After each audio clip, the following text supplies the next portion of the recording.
غزہ جو ہے یہ عربک کا ورڈ ہے، اس کا مطلب ہے ناقابل تسخیر، بریوری کے معنی میں آتا ہے، شجاعت کے۔ اور غزہ کی جو گلیڈ ٹائڈنگز ہیں یا کنیکشن ہے وہ ڈیوائن ریولیشن کے ساتھ ملتا ہے۔ سورہ قریش چیپٹر آف دا ہولی قرآن، جس میں رحلت الشتاء والصیف دو ٹریڈ کاروانز کی بات ہوئی ہے، ایک سردیوں کا جو یمن کی طرف جاتا تھا اور گرمیوں کا وہ غزہ کی طرف۔ تو یہ دو تجارتی سفر جو ہیں ان کا ذکر سورہ قریش میں ہے۔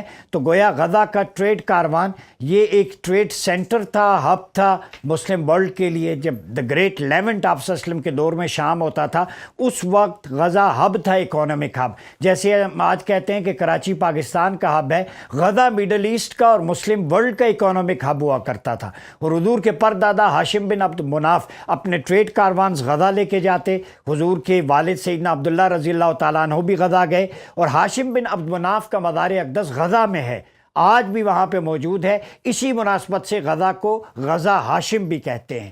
دوسری نسبت اس کی یہ ہے کہ غزہ کے اندر حدیث کے بہت بڑے امام حافظ ابن حجر اسقلانی، یہ غزہ کے ساتھ ایک بستی ہے اسقلان، وہاں سے آپ کی روٹس ملتی ہیں۔ اور فقہ شافعی کے امام محمد بن ادریس الشافعی، آپ کی پیدائش بھی غزہ میں، امام ابن عساکر بھی غزہ کے ہیں، ابن قیم بھی عساکر کے ہیں، بہت سارے ائمہ و محدثین کی بستی غزہ ہے۔